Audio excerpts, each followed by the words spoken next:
Voici quelques versets. Luc 4, 19.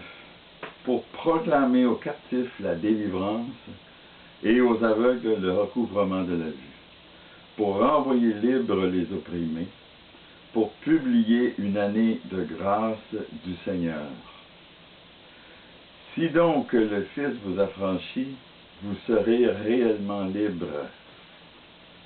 Car celui qui est mort est libre du péché ou de la faute. As-tu été appelé en tant qu'esclave? Ne t'en inquiète pas, mais si tu peux devenir libre, profite-en plutôt. Voici, le thème est sur la guérison intérieure.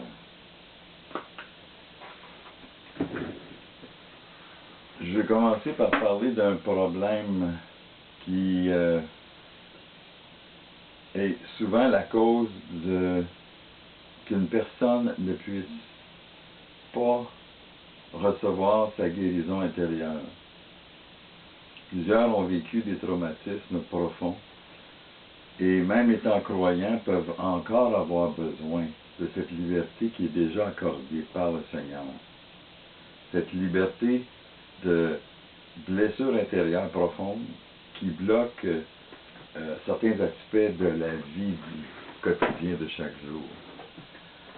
Mais pour cela, il y a un problème que je veux évoquer, c'est que souvent on s'attend à ce que les autres puissent manifester par une prière la foi suffisante pour qu'ils soient guéris. Les Juifs dans l'Ancienne Alliance ont envoyé Moïse à la montagne de Dieu parce qu'ils avaient peur de Dieu. Ils ont fait ça, donc ils n'ont pas été dans la mesure de croire vraiment à quel point Dieu les aimait. Alors, ils ont dit à Moïse, vas-y toi sur la montagne. Mais les Juifs étaient tous invités à aller sur la montagne. La montagne, c'est un synonyme de prière et de la présence de Dieu. Vraiment de ressentir Dieu, d'avoir une communion intime avec lui, c'est accessible à tous. Mais toujours est-il que il faut quand même que l'individu, le croyant, ou celui qui devient croyant en demandant à Dieu de le guérir, par Jésus-Christ qui a réconcilié le monde, c'est important de réaliser que cette liberté-là ne sera pas accordée à moins de faire un pas de foi vers Dieu. Les meurtrisseurs du Christ sont guéris, déjà. Mais si on ne va pas chercher cette guérison, et c'est par la foi évidemment, probablement qu'on va rester pris avec ça toute notre vie. C'est de valeur en fait, parce que ça ne devrait pas être comme ça. On devrait tous avoir le courage de croire que Dieu nous a libérés.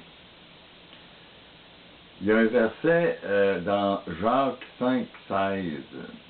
Le grec va traduire vos fautes ou vos péchés. Confessez vos péchés, mais dans le mot grec, il veut aussi dire confessez vos offenses. Moi, je crois qu'il s'agit aussi de ce que une personne devrait confesser les offenses qui lui ont été faites pour que la personne soit traumatisée ou blessée.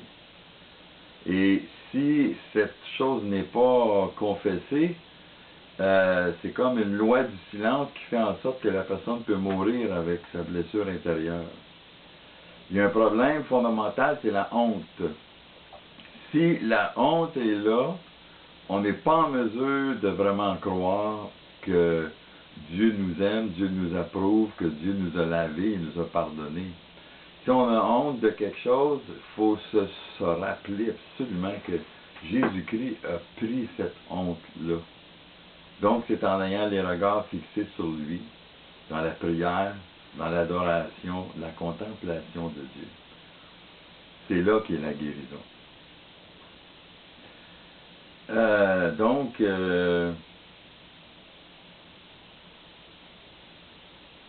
C'est facile de blâmer aussi la personne qui nous a blessés.